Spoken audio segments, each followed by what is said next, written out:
ሰላም ቤተሰቦች እንዴት ናችሁ? ሰሞኑን በለቀኩት በናርሲስቲክ ሰዎች ጉዳይ የለቀኩት ቪዲዮ አለ።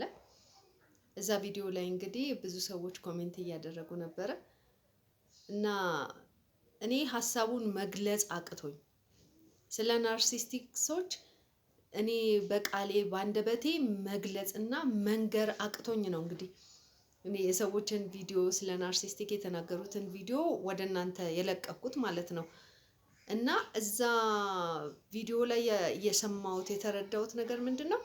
ብዙ ሰዎች በናርሲስቲክ ሰዎች የተጠቁ እንደሆኑ፣ በናርሲስቲክ በተጠቁ ሰዎች የተጎዱ እንደሆኑ ተረድቻለሁኝ። በሰማሁት ባየሁት ኮመንት ማለት ነው። እኔ ናርሲስቲክሶችን እኔ ባንደበቴ እንደዚህ ናቸው እንደዛ ናቸው ብዬ መግለጽ የእውነቴን ነው የምነግራችሁ በጣም ነው የሚያቅተኝ። ምክንያቱም የማይባቸው ባህሪ ያየውባቸው ባህሪ በጣም እንዲህ ከባድ ነው ብዬ የምናገረው ነገር አይደለም። ከባድ ነው ከሚለው ነገር ያልፋል የነሱ ነገር ማለት ነው። የሚያደርጉት ነገር፣ የሚያሳዩት ባህሪ፣ ማንነታቸው፣ የሚሰሩት ስራ ከአይምሮ በላይ ነው። የእውነት መናገር አልችልም እና መናገር ስላልቻልኩኝ እንደዚህ ናቸው ብሎ የሚተነትኑ ሰዎችን ቪዲዮ ነው እያመጣሁኝ እየለቀኩኝ በቃ ሀሳቤን እየገለጽኩ ያለሁት። ግን አሁንም እኔ እንዳየኋቸው ናርሲስቲክሶችን እንዳየኋቸው መጠን አይደለም አሁንም የተወራው ነገር የተገለጸው ነገር የእውነት በጣም ለእኔ ከአይምሮዬ በላይ ነው። የነሱ ሁኔታ ከአይምሮዬ በላይ ነው እና የእውነት እግዚአብሔር ይፈውሳቸው። ናርሲስቲክስ የሆኑ ሰዎችን እግዚአብሔር ይድረስላቸው ነው የምለው። ሰዎችንም ደግሞ ከናርሲስቲክ ሰዎች እግዚአብሔር ይጠብቅ።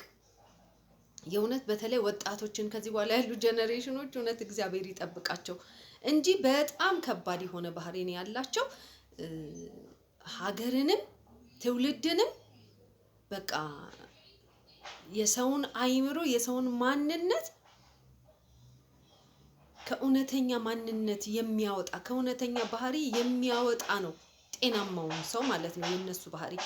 እና ዛሬ ቪዲዮዎችን እያየሁኝ ኮመንቶችን እያነበብኩ እያለ አንድ በጣም የገረመኝን ኮመንት ነው ማነብላችሁ። እውነት ላነብላችሁ ፈልጋለሁኝ ላላያችሁት ሰዎች። እና ለምንድነው ናርሲስቲክ ሰዎችን ሳይንስ አጥንቶ ካገኛቸው ይልቅ ሰዎች በህይወታቸው ኖረው ያዩት ምስክርነት ይበልጣል። ሰው በህይወቱ ላይ ያየው ምስክርነት ይበልጣል። እኔም ለዛ ነው አንዲት ናርሲስቲክ የሆነች እህታችን የደረሰባትን የናርሲስቲክ ሰዎች ጥቃት እስከ ሞት ሊያደርሳት የነበረውን ታሪክ ልነግራችሁ እያዘጋጀውኝ ያለሁት እና አሁን በቅርቡ ለቅላችኋለሁኝ። ያንን ቪዲዮ ታዩታላችሁ፣ ትሰሙታላችሁ። ታሪኩ ከአይምሮ በላይ ነው። ዛሬ አንዱን ኮመንት ላንበብላችሁ። በጣም የተገረምኩበት ኮመንት ናርሲስት ሰው ማለት ለሰይጣን ክፋት ማሰልጠን የሚችል አእምሮ ያለው፣ ሲበዛ በምቀኝነት የሰከረ፣ ሰይጣናዊ ቅናት ያለበት፣ በደስታህ ጊዜ የሚጠፋ ሰው፣ ሲለወጥ ህመም የሚዘራበት፣ ሰውን ለመጣል ክፋት ሲቀምር የሚውል፣ በህይወቱ የራሱን ዝሆን የሚያክል ችግር ተሸክሞ የሰው ስህተት ሲፈልግ የሚውል፣ በሌለው ነገር የሚፎካከር ሆኖ መገኘት ሳይሆን መስሎ ለመታየት የሚጥር፣ ምስጋና የለሽ፣ ምንም ብታደርግለት ዋጋህን የሚያራክስ፣ እንደውም በራሱ እንዳደረገ የሚያስመስል፣ ራሱ ከምንም ነገር ሳይኖርበት አንተ አንድ ነገር